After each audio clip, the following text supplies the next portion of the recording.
अस्सलाम वालेकुम। मैं हूं आपकी doctor Huma Chishti, vice president community of homeopaths Pakistan.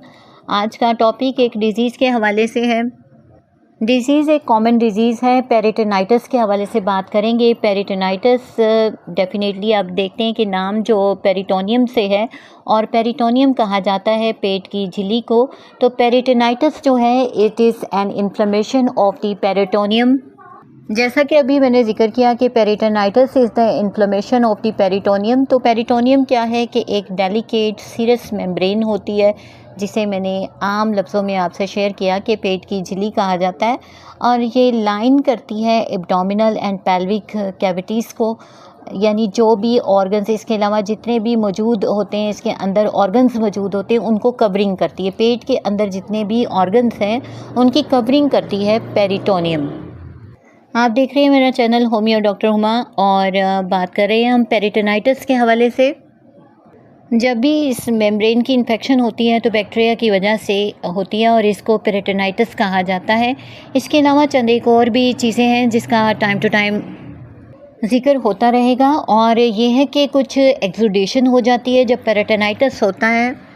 Exudation होने के बाद ये पस में कन्वर्ट हो जाती है, और इस तरह से टू टाइप्स ऑफ पेरिटोनाइटिस हम देखते हैं, एक एक्यूट है, एक क्रॉनिक है।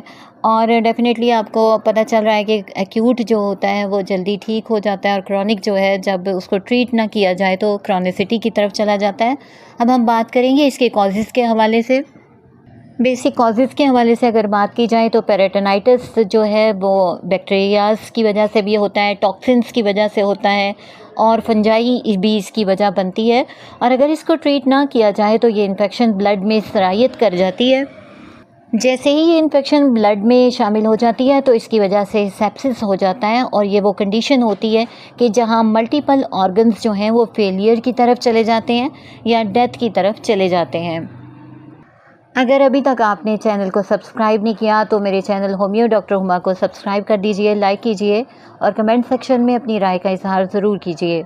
हम बात कर रहे हैं पेरिटोनाइटिस के हवाले से, और अब बात करते हैं इसकी टाइप्स के हवाले से कि इसकी कितनी टाइप्स हैं। तो इसकी 3 टाइप्स हैं। पहली टाइप स्पॉन्टेनियस बैक्टीरियल पेरिटोनाइटिस है, और जब बैक्टीरिया एब्डोमिनल लाइनिंग में होता है, और ज़्यादातर ये उन पेशेंट्स में होता है जो लीवर की डिज़ीज़ में मुब्तला होते हैं, या फिर जिनके किडनीज़ फेलियर का सिलसिला होता है और ये डायलिसिस पर होते हैं, और उसकी ट्यूब के ज़रिए, जो डायलिसिस की मशीन होती है उसकी ट्यूब के ज़रिए समटाइम ऐसा होता है कि ये इन्फेक्शन डेवलप कर जाती है। सेकेंड टाइप जो है सेकेंडरी पेरिटोनाइटिस है, और अगर ये इन्फेक्शन फैल जाए, जैसा कि आंतों में या स्टमक में कोई हॉल बन जाता है, या यूँ कह लीजिए कि अपेंडिक्स के फट जाने की वजह से, उसके बर्स्ट हो जाने की वजह से इन्फेक्शन जो फैलती है, उसमें सेकेंडरी पेरिटोनाइटिस उसे कहा जाता है। थर्ड टाइप स्टेराइल पेरिटोनाइटिस होती है, और अगर किसी इन्फेक्शन के बगैर हो जाए तो इसे हम कहते हैं स्टेराइल पेरिटोनाइटिस। यानी कि इसमें होता क्या है कि इरिटेटिंग जो लिक्विड होता है या फ्लूइड्स होते हैं वो लीक कर जाते हैं, और फिर ये फ्लूइड्स जैसे कि गाल ब्लैडर से, या फिर यानी कि पित्ते को लीक हो जाना, या फिर पैंक्रीज का यानी लबलबे का, या मैदे में कोई ऐसा मसला हो जाने की वजह से होता है, तो इसको कहा जाता है स्टेराइल पेरिटोनाइटिस। आमतौर पर पेरिटोनाइटिस या पेट की झिल्ली की सोजिश में जो सिम्टम्स सामने आती हैं उसमें सीवियर एब्डोमिनल पेन जो है वो सबसे अहम सिम्टम होती है, कि पेट की शदीद दर्द होती है और वो बढ़ती चली जाती है। और उसके साथ साथ समटाइम ऐसा होता है कि ड्यू टू फ्लूइड बिल्डअप, यानी कि जो फ्लूइड जमा हो जाता है पेट में, उसकी वजह से ब्लोटिंग हो जाती है, पेट फूल सा जाता है, और नौजिया की कंडीशन होती है, भूख वूख नहीं लगती है, और पेट में दुखन होती रहती है। बात कर लेते हैं इसकी साइन एंड सिम्टम्स के हवाले से। तो याद रखिए कि टेंडरनेस देखेंगे आप, यानी दुखन होगी, ब्लॉटेड बेली होगा, पेट यानी फूला हुआ होगा, चिल्स हो सकते हैं पेशेंट को, यानी सर्दी लग सकती है, वॉमिटिंग की शिकायत हो सकती है, प्यास ज़्यादा लग सकती है, और इसमें बुखार की कंडीशन होती है ड्यू टू इन्फेक्शन। इसके अलावा ट्रबल पीइंग होता है, यानी यूरिन पास करने में उसे प्रॉब्लम हो सकता है, कन्फ्यूजन की स्टेट आ सकती है उसके अंदर, और ट्रबल पासिंग गैस और पूपिंग, यानी वॉशरूम जाने में उसको प्रॉब्लम होता है, वो गैसेस पास करना भी उसके लिए जो है पॉसिबल नहीं होता। फास्ट हार्ट रेट होता है, दिल की धड़कन बहुत तेज़ होती है, और शॉर्टनेस ऑफ ब्रेथ होता है, यानी कि उसको सांस ठीक से नहीं आता। ईज़िली ब्रूजिंग होती है, कहीं भी चोट वगैरह आसानी से लग जाती है। और इसकी अगर आप देखें टांगें और पाँव तो सोलन होते हैं, यानी एडेमेटिक कंडीशन होती है। अब बात कर लेते हैं हम इसके डायग्नोसिस के हवाले से कि कैसे पता चलता है कि पेरिटोनाइटिस की कंडीशन है। तो फिज़िकल एग्जामिनेशन इस सिलसिले में बहुत अहम होता है। हम चेक क्या करते हैं, देखते हैं कि पेशेंट को टेंडरनेस तो नहीं है, उसकी बेली को चेक किया जाता है, उसमें कोई टेंशन मौजूद तो नहीं है, कोई तनाव तो नहीं है, ये देखते हैं। और कौन से टेस्ट हैं जो इसमें हेल्पफुल होते हैं, तो वो ब्लड टेस्ट है जिसके ज़रिए पता चल जाता है कि कोई इन्फेक्शन या इन्फ्लामेशन तो नहीं है।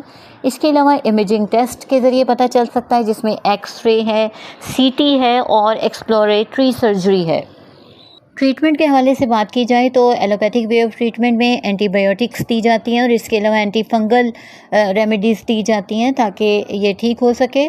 हमारे होम्योपैथिक में इसका बहुत ही बेहतरीन इलाज मौजूद है। स्टार्टिंग में अगर ये प्रॉब्लम स्टार्ट होती है और इन्फ्लामेशन की कंडीशन है तो फेरमफॉस बहुत अच्छा काम करती है।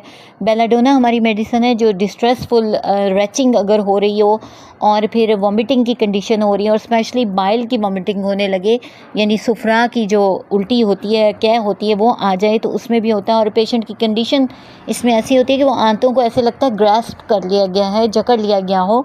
ऐसी कंडीशन अगर हो तो बेलाडोना बहुत अच्छा काम करती है।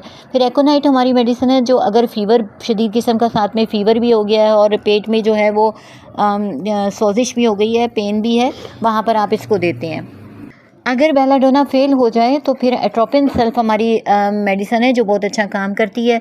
ब्राइनिया सेकंड स्टेज अगर पेरिटोनाइटिस की है वहाँ पर यूज़ की जाती है और बॉडी में बर्निंग हीट होती है इसमें और पेशेंट चिल और हीट को ऑल्टरनेट करता है, कभी उसे सर्दी लगती है कभी गर्मी लगती है और उसके साथ ही साथ बहुत ज़्यादा पानी पीता है और लार्ज अमाउंट्स में पीता है। फिर लेक्सिस की बात की जाए तो ये बहुत अच्छा काम करती है वहाँ पर कि जहाँ बुखार होता है और पेशेंट को रात को वो ज़्यादा हो जाता है बुखार और टेंडरनेस होती है स्पॉट्स में, यानी वो आपको फिंगर रख के बताता है कि यहाँ पर दुखन है। इसी तरह मर्कसॉल हमारी मेडिसिन है, पेट में अगर टेपनेटिक कंडीशन हो, उसमें टाइफाइड लाइक सिम्टम्स पाई जाती हों तो पेशेंट रिगर्स करे और स्वेट्स भी हों, उसको पसीना बहुत ज़्यादा आए तो मर्कसॉल आप देंगे। इसी तरह मर्कौर हमारी मेडिसिन है जो अगर केस प्रूलेंट हो जाए यानी पस फॉर्मेशन की तरफ चला जाए। फिर रस्टॉक्स है, आर्सेनिक आयोडाइड हमारी मेडिसिन है जो ट्यूबरकुलर डायथिसिस के दी जाती है।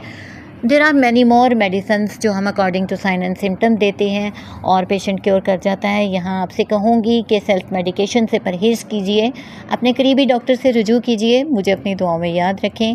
किसी नेक्स्ट टॉपिक तक के लिए इजाज़त दीजिए। अल्लाह हाफिज़।